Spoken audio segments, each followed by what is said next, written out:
गुरुर्ब्रह्मा गुरुर्विष्णु गुरुदेव महेश्वर गुरुरेव पारब्रह्म तस्मै श्री गुरुवे नमः। अखंड मंडलाकारं व्याप्तं येन चराचरं तत्पदं दर्शितं येन तस्मै श्री गुरुवे नमः। श्री गुरु शरणम। तिरंगा गुरु जी का आदेश। हर बार की तरह 22 से लेकर 26 तारीख तक जो माँ कामाख्या में अम्बुबासी मेला होने वाला है, उसी के अंतर्गत वीडियो लेकर आया हूँ।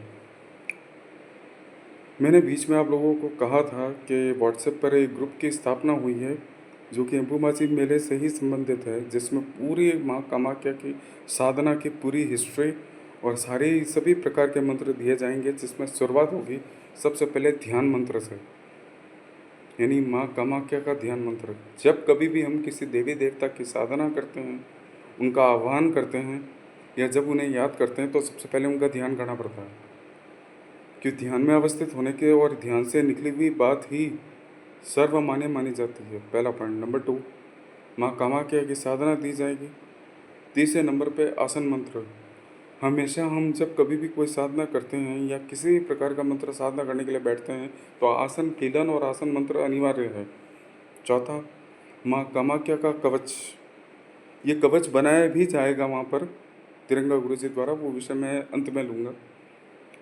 चौथा है माँ कामाख्या का वशीकरण मंत्र, शत्रुनाश मंत्र। कई बार शत्रुओं की लिमिट इतनी बढ़ जाती है, कोर्ट कचहरी क्या लफड़े हो जाते हैं, शरीर खराब होने लगता है, शत्रु कुछ करवा देता है, कुछ खिला करके शरीर बिगाड़ देता है, आपके आत्मविश्वास पे हमले कर सकता है, आपकी सोचने की प्रवृत्ति पे हमला कर सकता है, दिमाग घुमा सकता है, जिसे हम कहते हैं उच्चाटन कर देना या रिश्तों में विद्वेषण करा देना।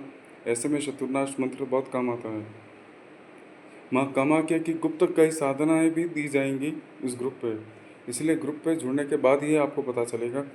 वशीकरण मंत्र देखा जाए, वशीकरण शब्द का अर्थ यह है कि व्यक्ति के कहे अनुसार उसकी बात की वैल्यू रहना और सामने वाला इजीली कन्विंस हो जाना। लेकिन वशीकरण तब गलत माना जाता है जब प्रेमिका का मामला जब सामने आए। अगर पर्सनली मैं अपनी बात करूं, मैं ये वशीकरण जानता हूं, लेकिन मैंने कभी इसको प्रैक्टिस ही नहीं किया। क्यों? इसमें गलत काम ज़्यादा होते हैं, सही काम ना के बराबर होते हैं। मैंने वशीकरण की हिस्ट्री ज़रूर पढ़ी थी, पर मैंने इसको प्रैक्टिस नहीं किया कभी भी। मैंने हमेशा इसको दूर ही रखा। कीलन, निष्कीलन, तंत्र काट, ये चीज़ें मैंने सीखी थी और ये की भी थी, लेकिन मैंने ज़िंदगी में कभी भी वशीकरण नहीं किया। लेकिन यहाँ जो तिरंगा गुरु जी द्वारा जो वशीकरण सिखाया जाएगा, वो होगा घर बनाने की बात। भाई भाई में झगड़ा हो गया, पति पत्नी के बीच में झगड़ा हो गया, बाप बेटे के बीच में झगड़ा हो गया, उस झगड़े को निपटारा करने के लिए वो चीज़ें सिखाई जाती हैं। तो ये चीज़ थोड़ा समझना होगा आप लोगों को कि वशीकरण एक्चुअल में होता क्या है। तो ये रही बात वशीकरण की। अब मैं बात करूँगा अम्बुबासी मेले में आपको मिलने वाली चीज़ें, जिनका मैं पहले भी कई बार जिक्र कर चुका हूँ अलग अलग वीडियोज़ में।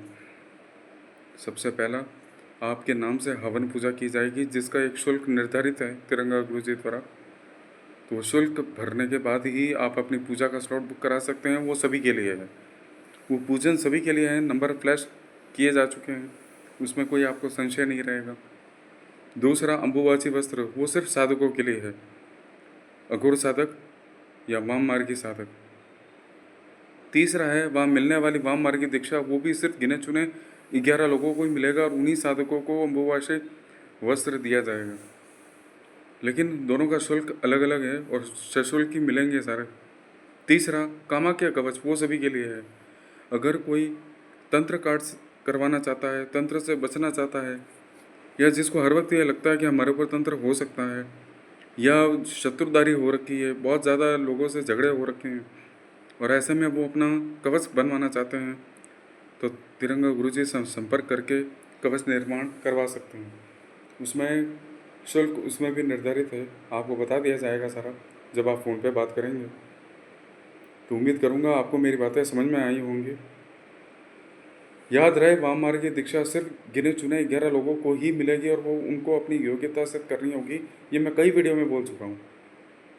तो आप सभी लोग मेरी बात को समझते हुए और इस बात को के ऊपर गंभीरता से विचार करते हुए अपना अगला कदम लेंगे, ऐसी मैं उम्मीद करता हूँ।